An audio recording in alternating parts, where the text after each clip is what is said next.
Okay, and here we are, hour number 3. Glad you're along tonight. Tomorrow's Friday. 1 week anniversary. Deborah Tavares was joining us tonight. She has, as usual, a trunk full of data that she's picked up along with Lou. I don't know how they do it, but they're on the road, traveling, going to conferences, listening, recording, doing amazing things to get information together to present on her website, one of them, stopthecrime.net, and on her program, heard here before this program each night, Monday through Friday. Hello, Deborah. Thanks for being here. How are you? Well, Jeff, the bigger question is, how are you doing? Because I know that you were met with an enormous challenge a week ago. Well, almost a week ago tomorrow. Yeah, it's, honestly, I've heard, I don't know if there's any, people say that often after a bad wreck, you don't hurt for a week, and then your body says, ouch, and if that's what's happening. I have a fever. I've got, see, the reason I got out of the hospital so quickly, I was supposed to be in there for 4 or 5 days, something like that. I got out the next day because of MRSA. All hospitals have MRSA, yeah, and I had a big gash on my shin, which is now, I just noticed my foot and my leg are swollen up, and I don't like that. So I was good to get out of there, but I've got to do something now. This could be something that needs more attention. And then my head, from being whacked around, was left in a state of ouch. It hurts. Well, I can appreciate that, Jeff. Certainly we know that these deplorable technologies are being used on a more massive scale. In fact, it's so easy to do, Deborah. It's yes, just not, it's 1960s technology. That's exactly right. In fact, I was going to be booking Dr. Ronnie Kilde, Kilde. I've heard of her. Yes, an amazing woman. She was actually murdered in February of this year. She talked about microchips, implants, mind control, and cybernetics. Mm-hmm. And she spoke about all of these technologies and really was ringing the alarm. She had even gone to a conference that I was able to get some interviews out of in Belgium at the beginning of the year, and had been talking with her until she was murdered. And it was a horrific situation, but all of these technologies are real. And I'm going to just read an email exchange so the listeners can understand. Between you and she? Well, no, I'll talk a little bit more about her in a minute, but I really want to get this out because everyone needs to hear this exchange. Now, I'm going to set it up. Sebastopol, California, about an hour north of the Golden Gate Bridge, was the original ground zero against the smart meters. This area was in force, protesting. There were arrests. We were shutting down local PG&E offices, and this was back in the late 2010 and early 2011 when this really ramped up. And in fact, around 2011, there was a PG&E employee who was the director of the smart meter division for PG&E. And actually, I had received a letter from PG&E asking if I would participate in a dinner meeting. And I RSVP'd and said, yes, Lou and I would be happy to attend. And they said, no, your husband can't come. We don't have enough seating. Oh, please. And it can only be you. Right. I did go, Jeff, and I attended a total of 3 meetings.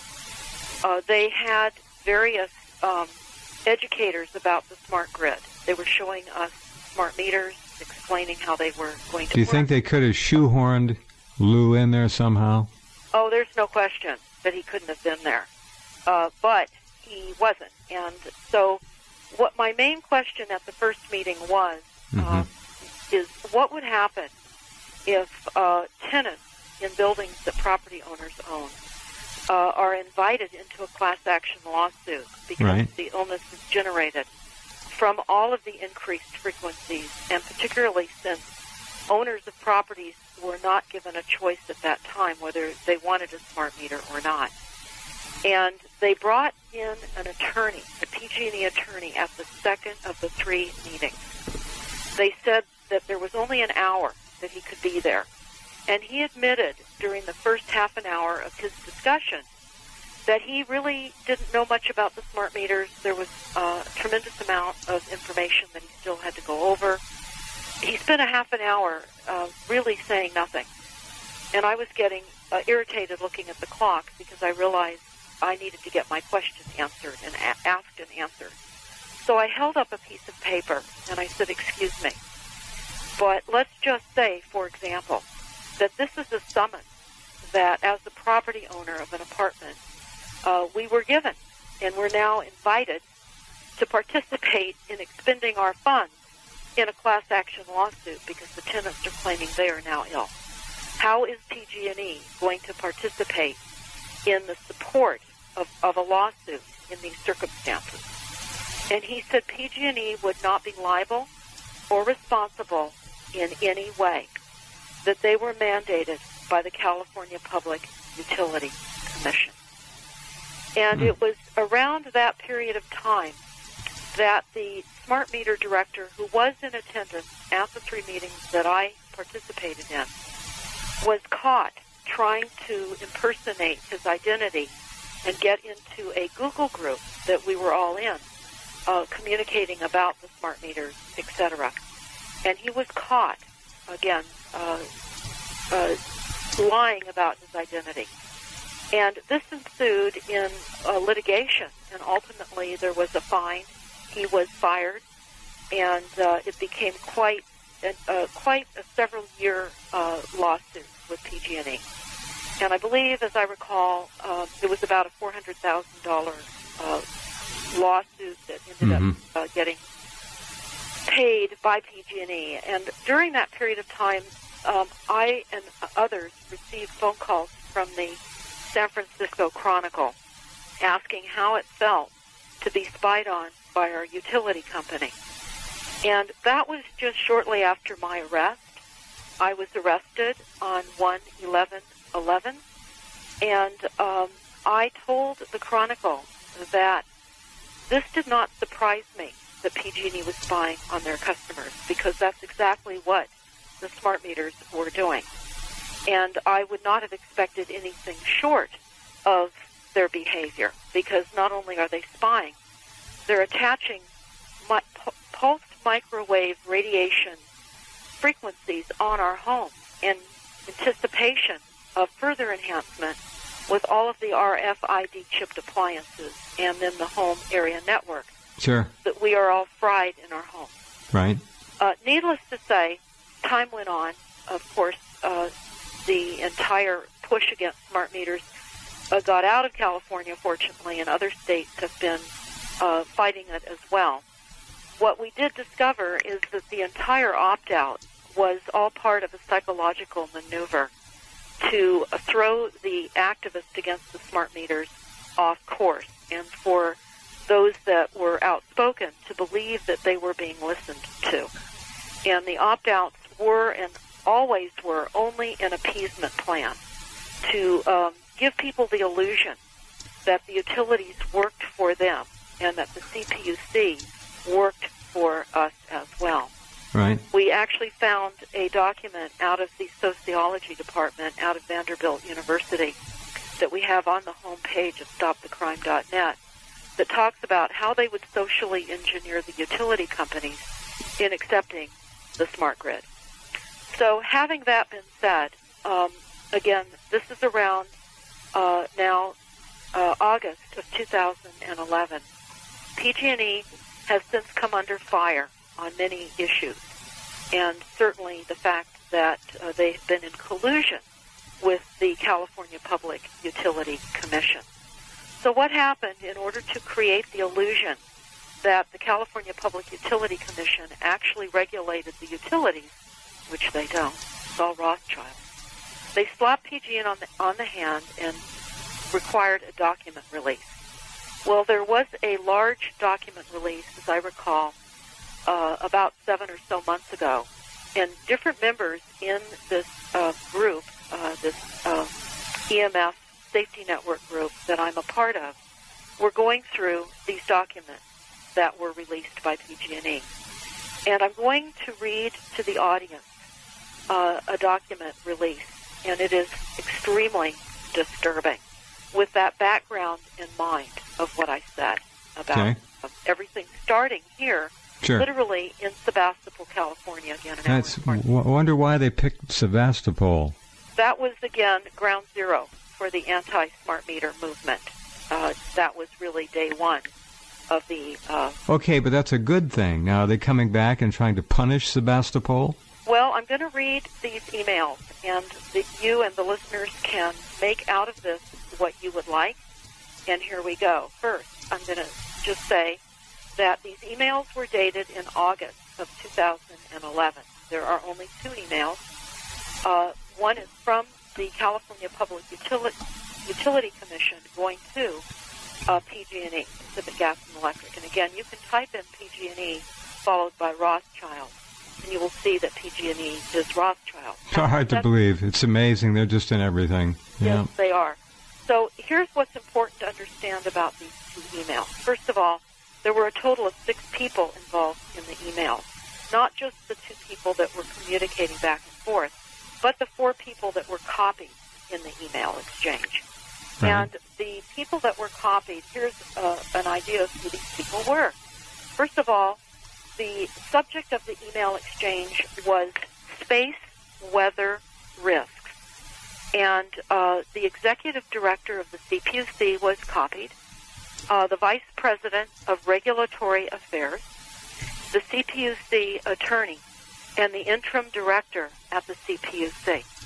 And then, of course, the 2 people that corresponded directly and copied those 4 people. Here's the first email, again dated August of 2011. This is from the CPUC to PG&E.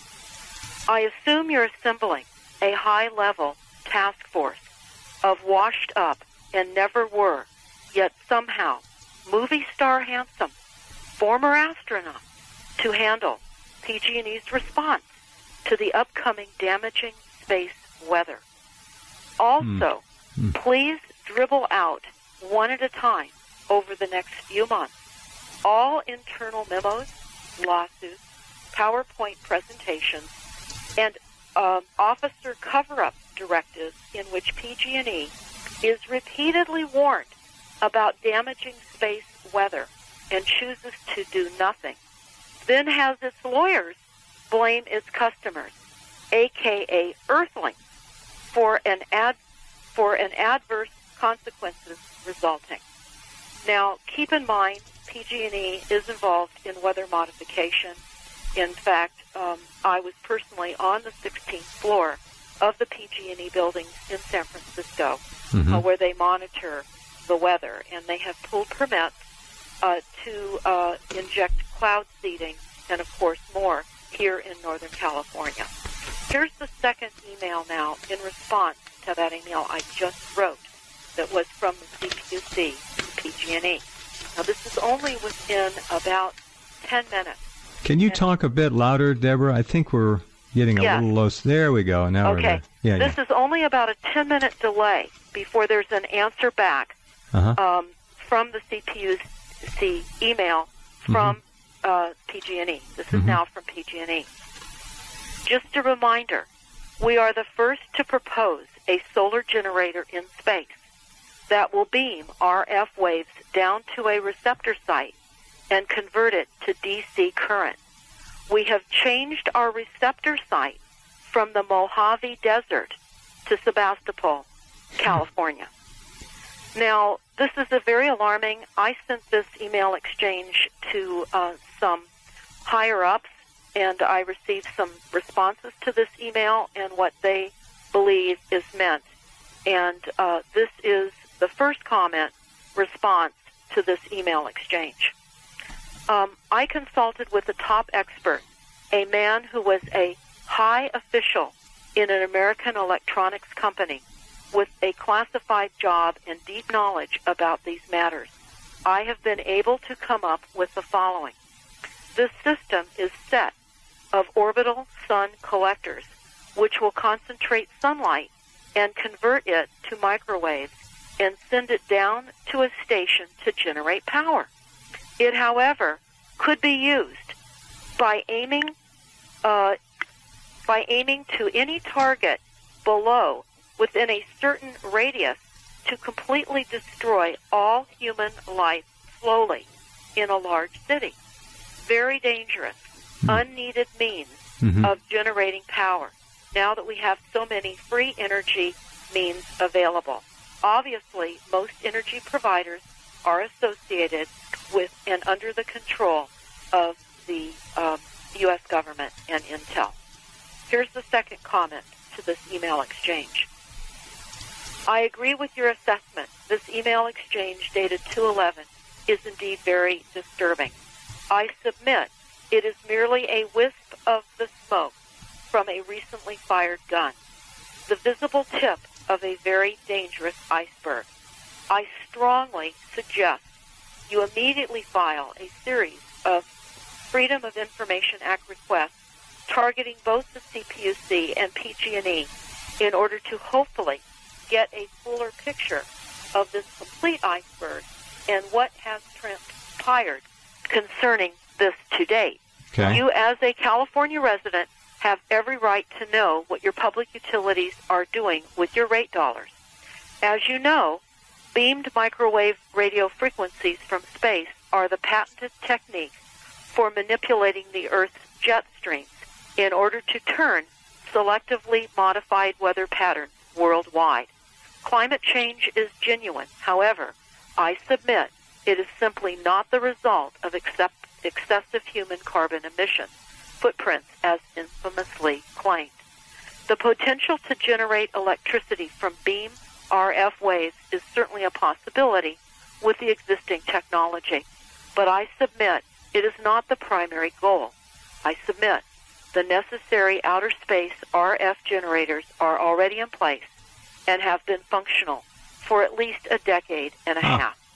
This is a very interesting trail of damning breadcrumbs that needs to be followed up, in my opinion.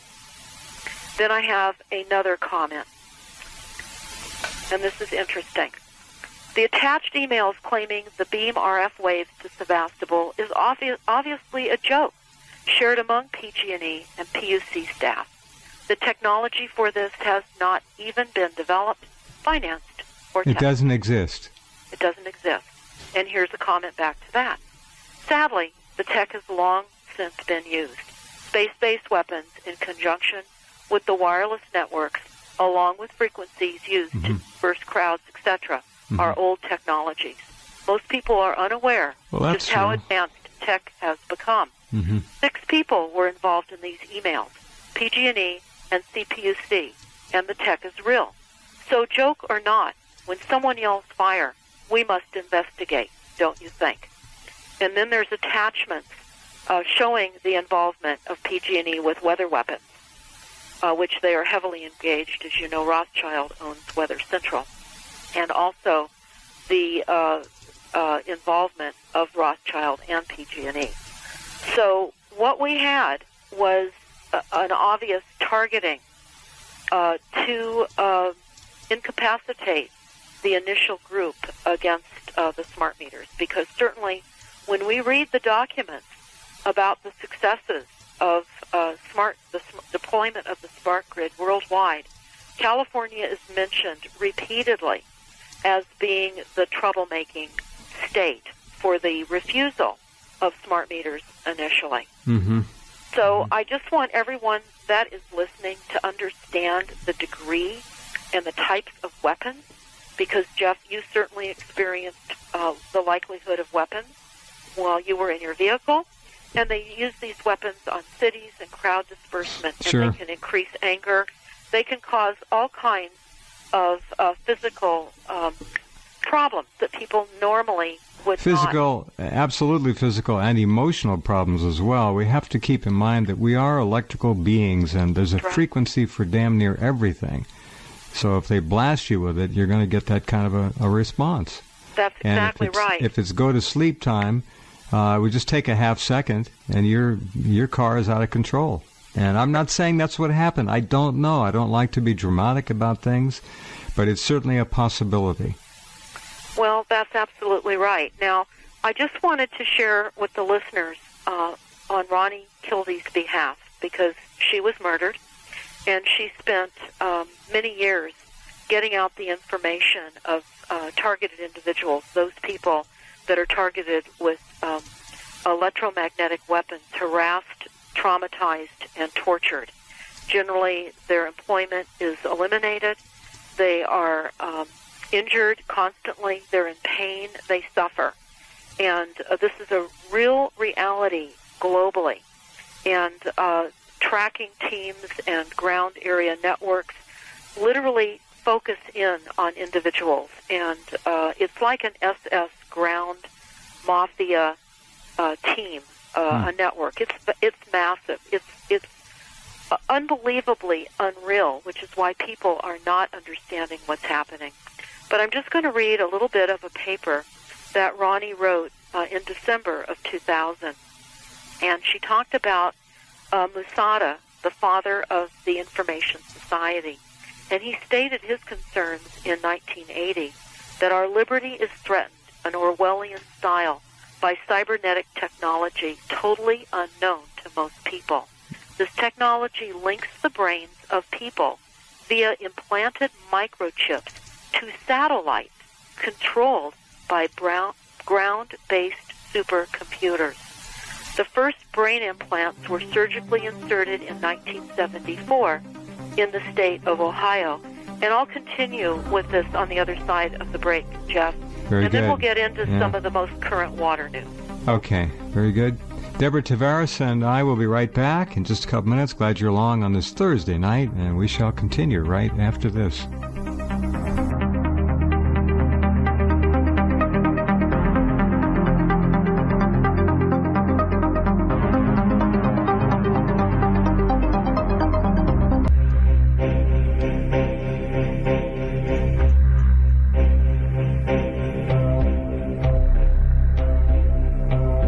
Okay, I'm back with Deborah and talking about things that most people would never believe, but they're all true. Okay, Deborah, go ahead. Well, yes, Jeff. I'm reading, as I was saying in the beginning, a article that was written by Dr. Ronnie, R-A-U-N-I, Lena, L-E-E-N-A, Kilde, K-I-L-D-E. It was an MD. She was also the former chief medical officer of Finland. So I think people need to understand the clout that she had in Finland. And chief medical officer of the country, the government of Finland. That's correct. All right. And so it's important for everyone to listen. If you want to look up any of her articles, I would certainly encourage it, because she was a brilliant woman and gave her life to get this information out. So prior to the break, we were talking about the first brain implants that were surgically inserted in 1974 in the state of Ohio, of course, in the United States, and also in Stockholm, Sweden. Brain electrodes were inserted into the skulls of babies in 1946 without the knowledge of their parents. And in the 1950s and 60s, electrical implants were inserted into the brains of animals and humans, especially in the United States, during research into behavior modification and brain and body functioning, or mind control methods. And these were used in attempts to change human behavior and attitudes. Influencing brain function became an important goal of the military and intelligence services. So now we advance, we look back 30 years ago, brain implants even showed up in x-rays the size of 1 centimeter, and then subsequent implants shrunk to the size of a grain of rice. And many of you might have your animals chipped, because certainly here in California, if you rescue an animal, they are all RFID chipped. I even discovered, Jeff, when we were touring a fish hatchery, that the little baby salmons, a percentage of those are chipped. And when I asked how do they pick up the signals during the the migration of the fish. And that's hard to believe. I believe you, but I mean, they're pinning some of these tags in little fingerlings. The little babies. Yeah. Yes. And when they release them, they're tracking and monitoring them.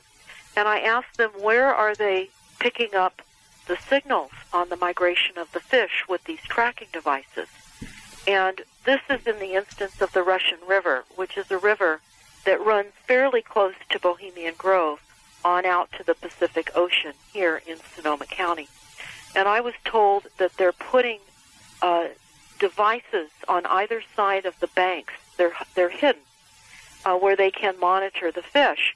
Well, I think it's important for everyone to understand the degree of the reality that we have a de facto government structure, and we, in fact, are the enemy. I think we can now realize that. I certainly hope people are starting to realize that. I have known through my life people that have attempted to escape out of European countries during war, and typical routes are through waterways and streams and culverts, etc. In the case of Cuba, people would attempt to swim from Cuba to Guantanamo. Little did they know they would not have wanted to have been successful in going to Guantanamo, but few made it. But having said that, waterways were a very common method of escape. And it's interesting that with the increasing intention and the fact that many people are likely RFID chipped unwittingly, they just don't know it. In fact, this was certainly discussed back during the time of John Glenn, and he was talking about the fact that in January of 1997 there was an initiative with U.S. Senator John Glenn about the dangers of radiating civilian populations and targeting people's brain function with electromagnetic fields and beams from helicopters and airplanes and satellites, even from parked vans, neighboring houses, telephone poles, electrical appliances, mobile phones, TV, radio, etc., is all part of the radiation problem that we all face. So when we look at the expansive mind control network that has been set up over many, many, many, many decades, and that has been a goal, total mind control, and we look at some of the documents, Jeff, that we have posted on our website. In fact, one of the documents that is really important for everyone to take a look at, it's on the home page, but you can also type it in the search bar at the top of stopthecrime.net, Aquarius Operations Briefing. And this was actually given to us through Dr. Preston James.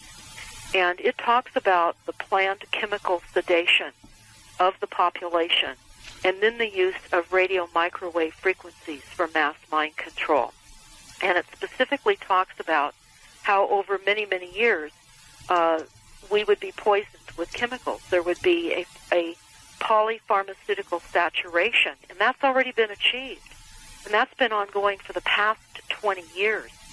And then there would be the introduction and exposure to everyday use of public water supplies that are poisoned and airborne pollutants. In other words, the full array of the poisons that we've already been seriously saturated with, and then how the increased use of frequencies would work in tandem with the saturation levels of the poison. And it would literally turn a person into an assassin. It would take over their mind. Again, this is the Aquarius Operations Briefing. It's about a 50-page document. The last few pages shows cell phone towers and other methods in which these frequencies would be used upon the population.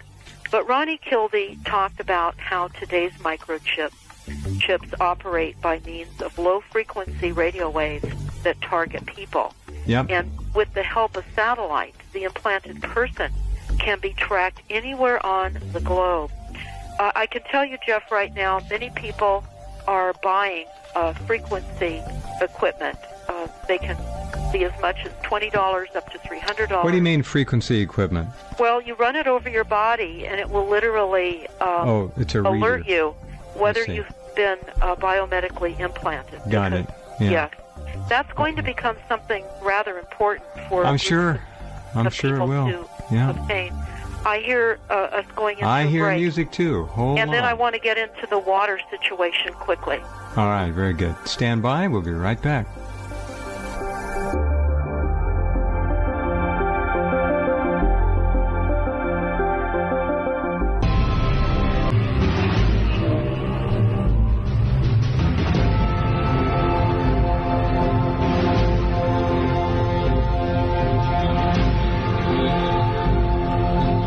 Okay, and we're back with Deborah. All right, Deborah, talk to us about water. Well, yes, Jeff, actually, this is an action alert request for all listeners, and request to pass this information out as far and wide as everyone that is listening and beyond is able to. We run a website entitled primarywater.org, and that links to primary water experts as well. But on primarywater.org, we have half-page double-sided flyers that everyone can download and disperse. But, of course, everyone needs to understand first what primary water is. Because of primary water, we do not have a water shortage. Water is renewable. And there are incredible documents that all of you can get to on primarywater.org. Understand that we have been deceived on how water and where water really comes from. There's an excellent YouTube up. It's entitled Primary Water Explained. Primary Water Explained. It's important to understand that the Earth is the water planet. And primary water is good news, and it will provide us with all the water we need. And we're being really hit with media psyops and a massive campaign. Well, the government has a huge budget to hire people to work for the Internet, to work the media, you name it, and they're working it all the time. They certainly do. Now, I want to just go over some of the new rules here in California, and by far they're more than I've got time to go over right this moment. But one of the ones that should be extremely worrisome for everyone is this.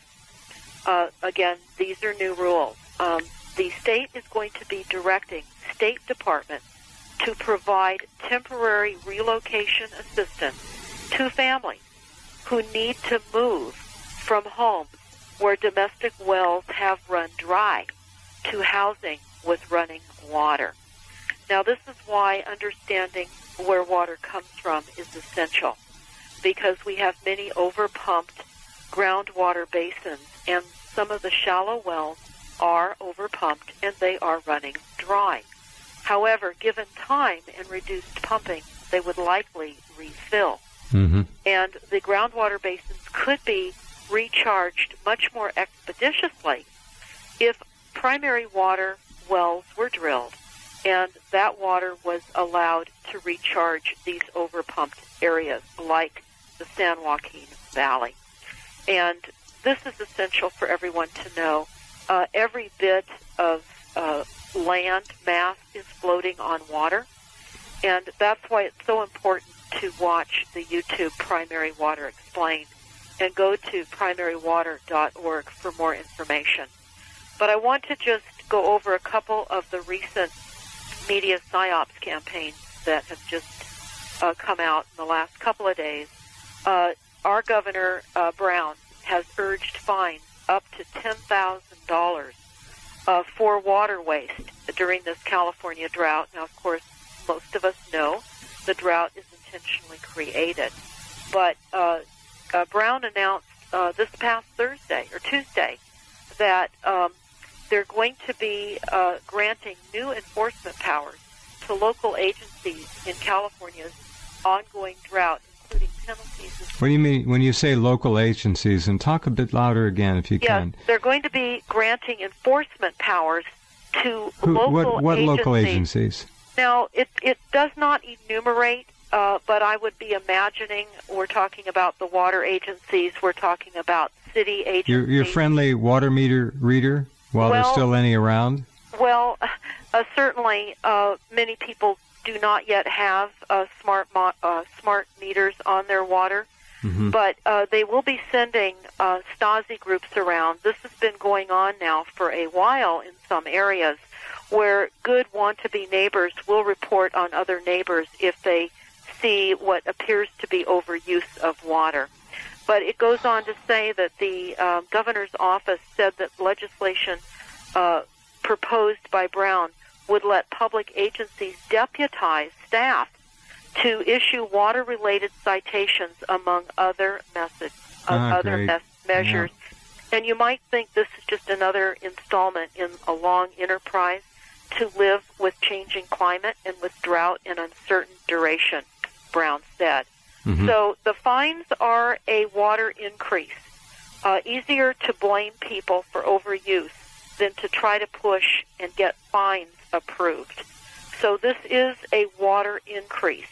They're making certainly the original conversation of $500 fines seem rather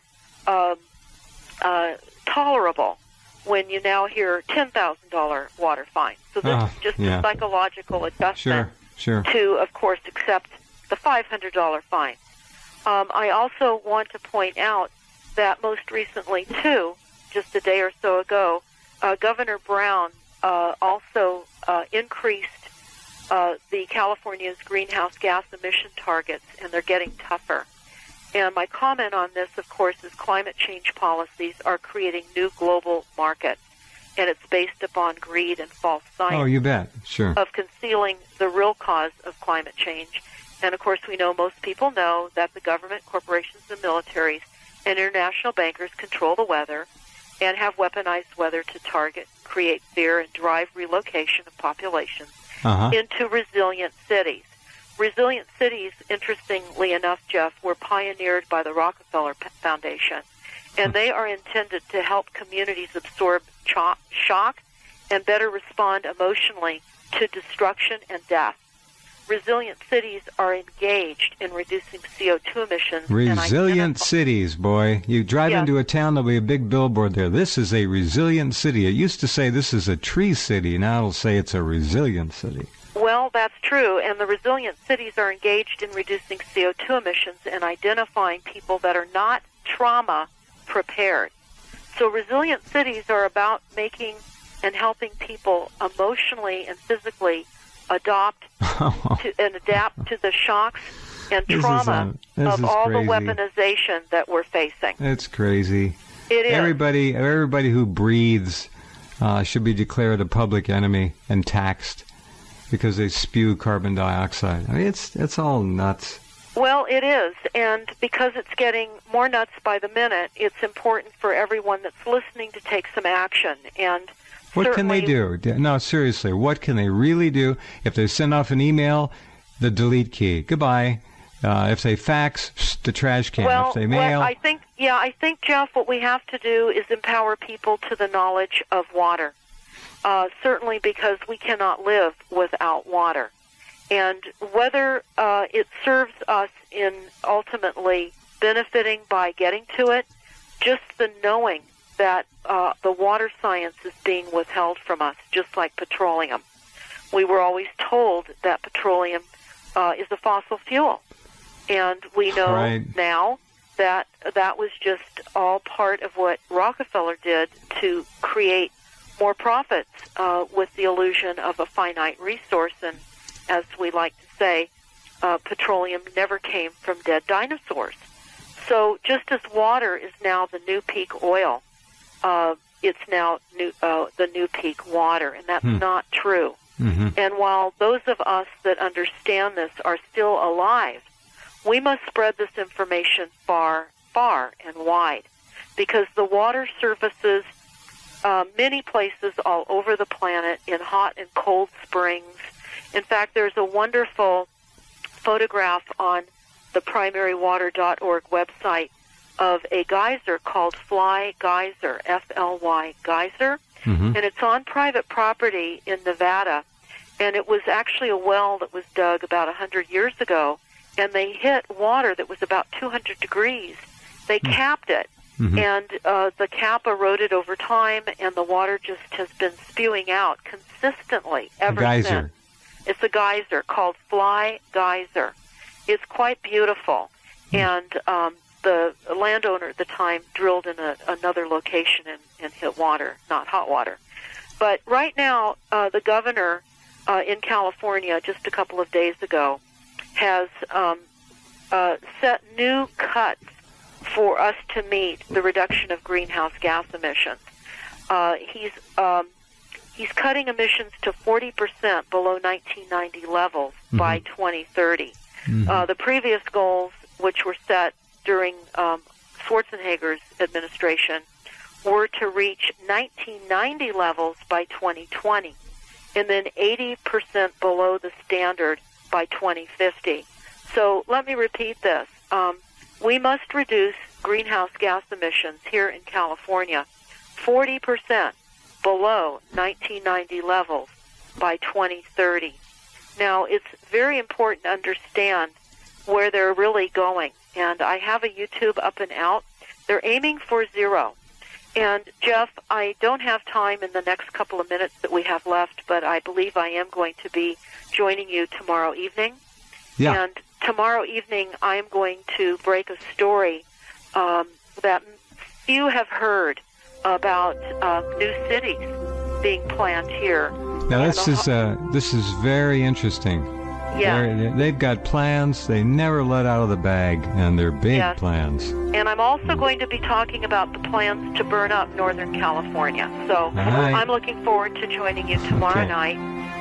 Take care, and Thank you. I'll be talking with you tomorrow evening. Okay. And, of course, everyone can join me on my show, 6 p.m. Pacific Time, Monday through Friday on the RINS Radio Network.